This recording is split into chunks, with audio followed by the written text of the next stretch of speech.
So good evening.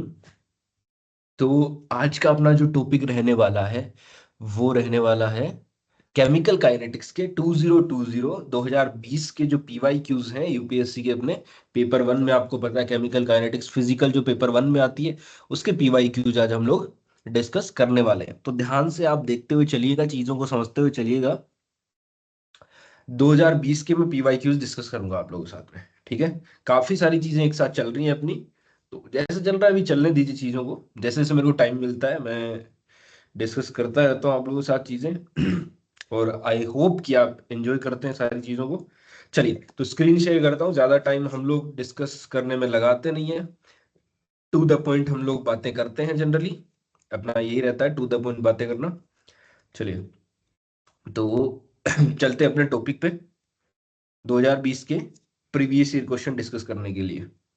Yes, तो I think screen share हो चुकी है, बिल्कुल देखिएगा। हमारे पास क्या है, 2020 में आपके पास क्वेश्चन आए हुए हैं। बिल्कुल क्वेश्चन तो आएंगे ही और हमें करने पड़ेंगे आंसर टू द पॉइंट, अपने को लिखना है और सब्जेक्टिव वे में लिखना है, यहाँ पे तुक्केबाजी ऑब्जेक्टिव नहीं करना, ठीक है। अच्छा, कितने नंबर के आए हैं वो भी बता देता हूँ, आपको पता है हमारे पास पहला पेपर कितने नंबर का होता है, 150 200 कुछ याद है कितने का होता है, या पेपर भी भूल गए कितने नंबर का होता है? हम्म उसमें से 10 10 नंबर के तो दो क्वेश्चन आ रखे हैं और एक 5 नंबर का आ रखा है, मतलब टोटल 25 नंबर के क्वेश्चन आ रखे हैं। और तीनों 2020 में आए हैं और तीनों के तीनों मैं आपको डिस्कस करने वाला हूँ। सारा का सारा पूरा लेक्चर पीडीएफ आपको शेयर कर दूंगा। और लेक्चर जब भी आप देखें तो यहाँ पे अपना जो यूट्यूब चैनल है हर्ष राजस्थानी IITD, आप ये सर्च करें और इस पे आपको बहुत सारे ऐसे स्टफ कंटेंट मिलने वाले हैं। चलिए ज्यादा हम लोग डिस्कशन ना करते हुए सीधा मुद्दे की बात पे आते हैं। तो पहला क्वेश्चन मेरे पास है, क्वेश्चन ये है, यहाँ पे ये क्वेश्चन रहा आपका कि शो दैट, आई थिंक आपको क्वेश्चन दिख रहा है, show that the half life period T half of the following parallel reaction. ये पैरेलल रिएक्शन दे रखा है Ln2/K1 + K2 और ए से बी जा रहा है और ए से सी जा रहा है। और ये अपने पास वो कह रहा है कि दोनों को आपको एलिमेंट्री रिएक्शन कंसिडर करके चलना है। केमिकल काइनेटिक्स का क्वेश्चन था, 2020 में आया हुआ है, 10 मार्क का और 5C सेक्शन सी का 5 नंबर क्वेश्चन का सी पार्ट है ये, ठीक है। तो यहां से हम लोग इसका सॉल्यूशन लिखना शुरुआत करते हैं। क्योंकि एलिमेंट्री रिएक्शन दे रखा है, इसका मतलब जो आपको रिएक्शन दिख रही है वैसे ही उसका डायरेक्टली ऑर्डर हो जाएगा, दोनों बी और सी के साथ में फर्स्ट फर्स्ट ऑर्डर रिएक्शन हो जाएगी, ठीक है। सो हमें हाफ लाइफ इसका प्रूव करना है, ठीक है।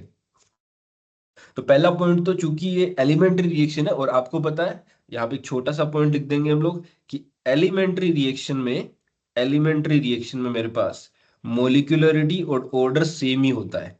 एलिमेंट्री रिएक्शन में क्या होता है मेरे पास, मोलिकुलरिटी और ऑर्डर सेम ही होता है। तो जो आपको रिएक्शन गिवन होती है, जैसा आपको बाहर दिख रहा है वैसा ही सब कुछ होता है। तो मोलिकुलरिटी इक्वल टू ऑर्डर, ठीक है जी। पहला पॉइंट तो आप ये लिख देंगे कि ऑर्डर और मोलिकुलरिटी बराबर होगी। तो हम लोग इसी के बेसिस पे हम लोग रेट ऑफ डिसअपेरेंस यहाँ पे लिख सकते हैं। यहाँ पे मेरे पास अ, हो क्या रहा है, ए से अपने पास बी भी बन रहा है और ए से सी भी बन रहा है। जो बी बन रहा है वो रेट कांस्टेंट K1 से बन रहा है और जो सी बन रहा है वो रेट कांस्टेंट K2 से बन रहा है। तो हम लोग ये कह सकते हैं यहाँ पे, और हमें प्रूव करना क्या है, हाफ लाइफ निकालना है। We have to calculate half life of A, ठीक है। तो हम लोग ये लिख सकते हैं यहाँ पे कि rate of disappearance of A for this reaction, हम लोग यहाँ पे लिख सकते हैं। So we can write it, rate of disappearance disappearance DISA होता है ना, I think DISA PPE ARENCE, disappearance of A for this reaction. थोड़ा इत्मीनान से आपको लिखना है ताकि आपको मार्क्स पूरे मिल सकें, क्योंकि आपको आता तो है ये, तो वो तो एक पॉइंट है, बट यहाँ पे सब्जेक्टिव वे में हमें डिस्कस करना है। तो क्या लिखूंगा मैं, माइनस, क्योंकि ये रिएक्टेंट है और रिएक्टेंट के रेस्पेक्ट में हम लोग नेगेटिव लगाते हैं। आपको पता है रिएक्टेंट की वैल्यू हमारे पास for the time being decrease करती जाती है, तो हम लोग लिख देंगे माइनस dA/dt। ठीक है। और अगर मैं पहले वाले की कोरस्पॉन्डिंग बात करूं तो K1 A से डिक्रीज कर रही है, और दूसरे वाले की कोरस्पॉन्डिंग बात करूं तो K2 A से। तो नेट मेरे पास कितनी हो जाएगी, K1 A plus K2 A हम लोग लिख सकते हैं यहाँ पे। और दोनों को A यहाँ पे कॉमन आ जाएगा, तो मेरे पास क्या आ जाएगा, माइनस dA/dt इक्वल टू मेरे पास आ जाएगा K1 प्लस K2, और मल्टीप्लाई में मेरे पास आ जाएगा A आ जाएगा। ठीक है। ये इफेक्टिव रेट लो आ गया, और इफेक्टिव रेट लो भी अपने पास कौन सा है, डिफरेंशिएटेड रेट लो है। ठीक है। और ये K1 प्लस K2 जो है ना, इनको हम लोग क्या बोल सकते हैं एक साथ, K1 प्लस K2 को एक नया नाम दे सकते हैं हम लोग, क्या, effective rate constant. K1 plus K2 को हम लोग क्या बोल देते हैं, के इफेक्टिव है ना, इफेक्टिव रेट कांस्टेंट, ऐसा भी हम लोग यहाँ पे लिख सकते हैं। तो यहाँ से मेरे पास अगले स्टेप में मैं ये लिख सकता हूँ कि DA equal to, sorry, dA/dt अगर पॉजिटिव में लिखूं तो मैं ये लिख सकता हूँ यहाँ पे माइनस K1 प्लस K2, जिसको हम लोग के इफेक्टिव भी बोल सकते हैं, इंटू A, है ना, ये लिखा जा सकता है। ये हमारे पास डिफरेंशिएटेड रेट लो हो गया। ये क्या है मेरे पास, differential form of rate law, differential rate law. लेकिन मुझे तो क्या चाहिए, इंटीग्रेटेड रेट लो चाहिए, तभी तो मेरे पास टी हाफ आएगा, है ना।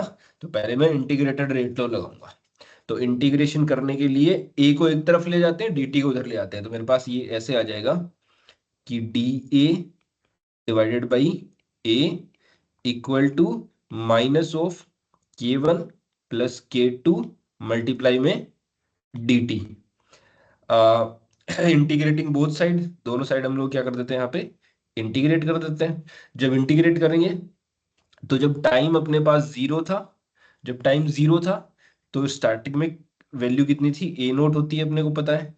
और जब टाइम t हो गया तो a की वैल्यू कितनी हो जाएगी मेरे पास, AT ले लेता हूँ या a लिख देता हूँ, AT लिख देता हूँ, चलो AT हो जाएगा।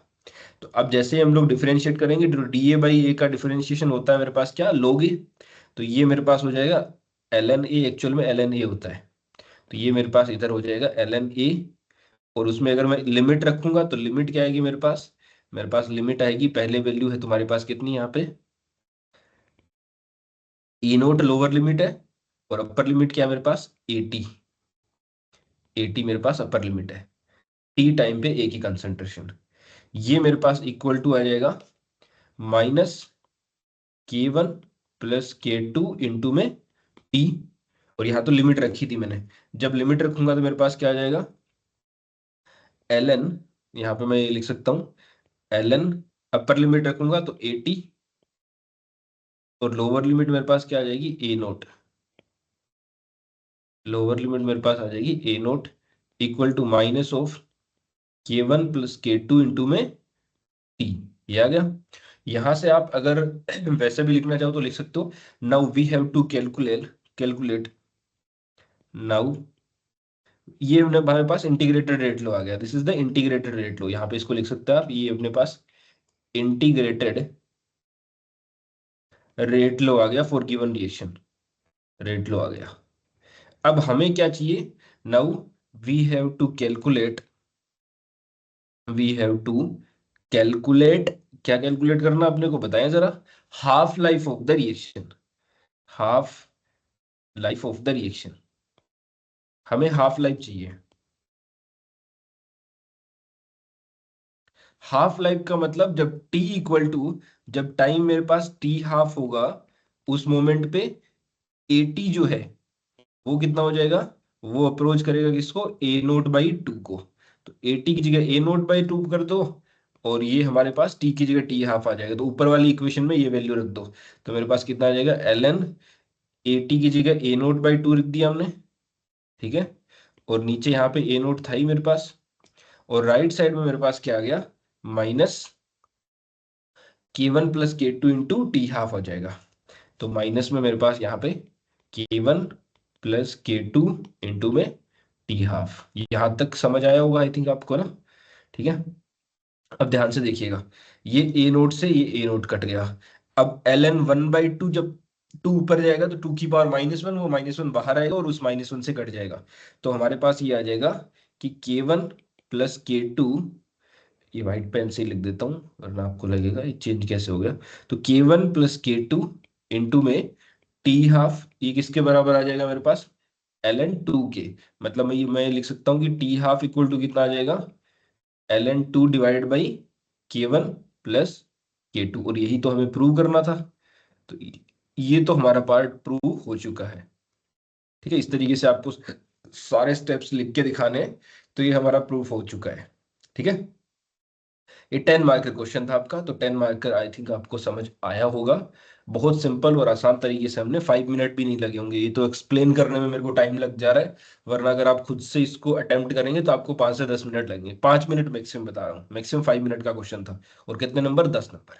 ठीक है, अगले क्वेश्चन की तरफ बढ़ते हैं। अब अगला क्वेश्चन भी हमारे पास कोई डिफिकल्ट नहीं है, ये भी काफी इजी है।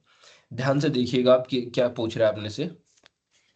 तो अगला क्वेश्चन हमसे पूछ रहा है, A reaction complete in twice the time of its half life. I think आपको दिख रहा है क्वेश्चन लैपटॉप में, मैंने, हाँ दिख रहा है आपको question, what is the order of the reaction, yes दिख रहा है।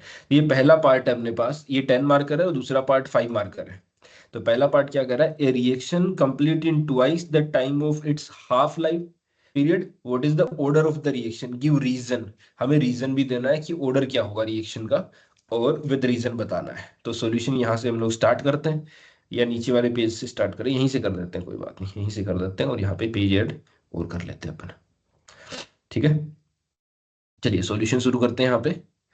तो सॉल्यूशन हमारे पास क्या है, ध्यान से देखते हुए चलिएगा। दूसरा पार्ट हम लोग ये पहला क्वेश्चन यहाँ पे डिस्कस कर रहे हैं। तो पहला क्वेश्चन मेरे पास क्या है, ध्यान से देखिएगा। एक reaction complete in twice the half life. मतलब अगर मैं ये लिखूं कि गिवन, मेरे को गिवन क्या है, अगर मैं मैथमेटिकल फॉर्म में लिखूं कि मेरे को गिवन क्या है, तो मुझे गिवन ये है कि जो टी कंप्लीशन है, टी 100% है, वो मेरे पास दे रखा है कितना, twice of the half life, twice of T 50%, मतलब हाफ लाइफ के डबल दे रखा है। ये हमें गिवन है, और हमें फाइंड आउट क्या करना है, we have to find out what is the order of the reaction.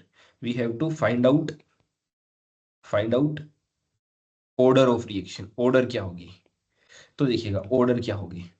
ठीक है, तो पहली बात तो इस रिएक्शन का ऑर्डर मुझे तो डायरेक्टली दिख रहा है कि मेरे पास जीरो ऑर्डर होगा। लेकिन क्यों जीरो ऑर्डर होगा, वो हम लोग वैसे कभी भी आपको कोई रिएक्शन में ऐसे कुछ दे रखा हो रिलेशनशिप, और आपसे पूछा जाए तो आप क्या करेंगे, हम लोग hit and trial method use करते हैं। तो let's assume, first of all हम लोग यहाँ पे डिस्कस करेंगे जीरो ऑर्डर से। So let us assume reaction follow first order kinetics. आप क्या काम करेंगे, सबसे पहले फर्स्ट ऑर्डर मान लेंगे, फर्स्ट ऑर्डर काइनेटिक्स, क्योंकि फर्स्ट और जीरो को सबसे पहले आपको चेक करना है। उसके बाद वो नहीं है तो second, third and so on पे आपको सोचना है। तो फर्स्ट ऑर्डर सबसे पहले मान लें, क्योंकि वो सबसे ज्यादा कॉमन है। ठीक है, मानने में जीरो मानेंगे तो डायरेक्टली आंसर आएगा, लेकिन पहले फर्स्ट मान लेते हैं क्योंकि वो मोस्ट कॉमन है। अगर फर्स्ट ऑर्डर रिएक्शन मानूंगा मैं इसको, तो हमारे पास इंटीग्रेटेड रेट लो आपको याद होना चाहिए, डायरेक्ट लिख सकते हैं यहाँ पे, उसके डेरिवेशन की जरूरत नहीं है। So we know the so हम लोग ऐसे लिख देंगे, we know the integrated rate law, integrated rate law for first order reaction, rate law for first order reaction. हम लोग जानते हैं क्या होता है फर्स्ट ऑर्डर रिएक्शन के लिए, मेरे पास इंटीग्रेटेड रेट लो क्या होता है, वो होता है मेरे पास के टी इक्वल टू 2.303। अगर लॉग में लिख रहा हूं तो log A naught by A T, ये हमारे पास इस तरीके से होता है। But but we know very well, हमें अच्छे से पता है कि फर्स्ट ऑर्डर रिएक्शन कभी भी कंप्लीट नहीं होती। First order reaction never go for completion, go for completion. तो अगर कहीं कभी भी कंप्लीशन कंप्लीट नहीं हो सकती, that means that means the given reaction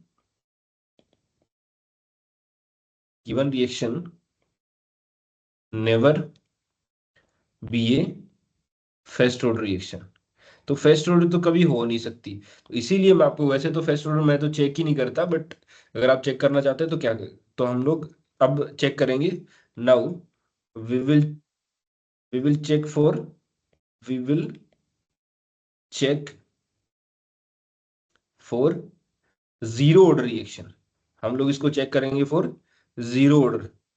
मान लेते हैं जीरो ऑर्डर रिएक्शन है, तो जीरो ऑर्डर रिएक्शन के लिए हमारे पास इंटीग्रेटेड रेट लो क्या होता है, integrated rate law for zero order reaction, for zero order reaction. क्योंकि जीरो ऑर्डर तो हमारे पास कंप्लीशन को जाती है ना, तो इंटीग्रेटेड रेट लो अगर मैं लिखूंगा तो आपको याद होना चाहिए एटी इक्वल टू, हमारे पास जो होता है वो होता है A T equal to A naught minus K T. ये अगर डायरेक्टली याद है तो बहुत बढ़िया बात है, नहीं याद है तो आप डेरिवेशन भी कर सकते हैं। ठीक है, A T equal to A naught minus K T. अब यहाँ पे अगर आपको हाफ लाइफ चाहिए तो हाफ लाइफ एटी की जगह ए नोट बाई पुट कर दो, तो टी हाफ कितना आएगा मेरे पास, अगर यहाँ पे पुट कर दूंगा तो ए नोट बाई के आ जाएगा टी हाफ, है ना।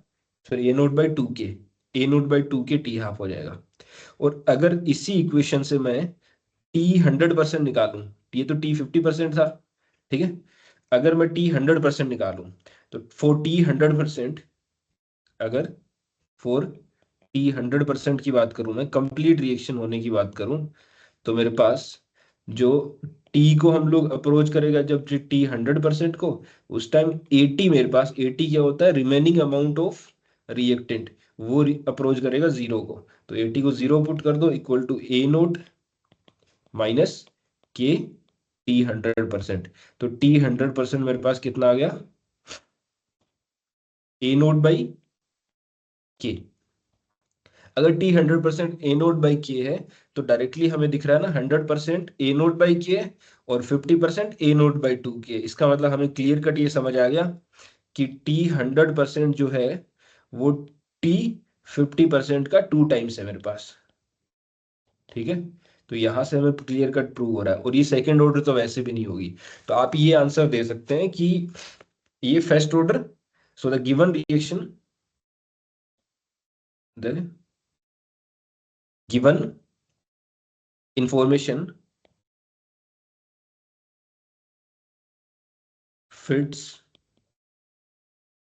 for zero order kinetics, zero order integrated rate law. That means the order of reaction, that means